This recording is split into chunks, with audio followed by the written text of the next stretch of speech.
Hello दोस्तों, स्वागत है आप सबका तीज स्पेशल मिनी ब्लॉग में। तो यहाँ पे मैं शाम का समय है तो नहा के आ गई थी और यहाँ पे मैं श्रृंगार का सामान मतलब इकट्ठा कर रही हूँ। उसके बाद मैं पहनूँगी। तो यहाँ साड़ी है, ज्वेलरी है, चूड़ी वगैरह है, बिंदी है, जो भी मतलब 16 श्रृंगार होते हैं तो मतलब जितना भी है वो सब मतलब मैंने इकट्ठा करके रख लिया है। उसके बाद मैं रेडी हो गई थी और ये रहा मेरा फाइनल लुक। उसके बाद मैंने पूजा किया है। पूजा करने के बाद में फिर कपड़े वगैरह चेंज करके फिर मैं रात में सो गई थी और बच्चों के लिए खाना वगैरह बनाया था मैंने। बच्चों ने खाना खाया था, मेरा फास्ट था।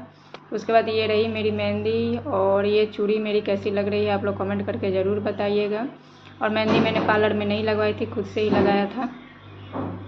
उसके बाद थोड़ा बहुत फ़ोटो क्लिक किया है मैंने। फिर ये सुबह का टाइम है तो सुबह मैं 3 बजे उठ के झाड़ू पोछा लगा के फिर नहा के फिर से रेडी हो गई थी। यहाँ मैं सिंदूर लगा रही हूँ और सिंदूर लगाने के बाद ये मैंने नया सूट पहना है। ये भी कोड़ा ही है क्योंकि कोड़ा कपड़े पे ही हम लोग व्रत खोलते हैं।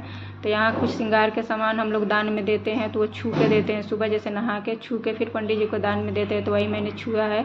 फिर हम लोग के यहाँ चावल के आटे या मतलब समा के सत्तू से व्रत खोलते हैं तो मैंने समा का सत्तू थोड़ा सा एक चुटकी मतलब मुंह में डाल के उसके बाद पानी डाल पी के और अपना व्रत खोल लिया था। उसके बाद मैं सो गई थी। फिर सुबह उठी थी, मतलब 1 घंटा रेस्ट करने के बाद फिर मैं उठी हूँ। तो चाय वगैरह पी के फिर डायरेक्ट किचन में आ गई थी क्योंकि बच्चों का भी स्कूल है, मुझे भी खाना वगैरह खाना है। 24 घंटे का मतलब निर्जला व्रत होता है हमारा।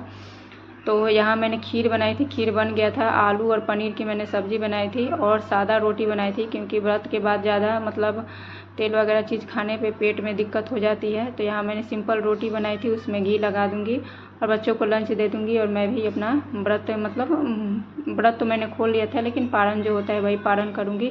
तो यहाँ देखिए हमारा खाना लग गया है। वीडियो पसंद आया होगा तो लाइक शेयर सब्सक्राइब कर दीजिएगा।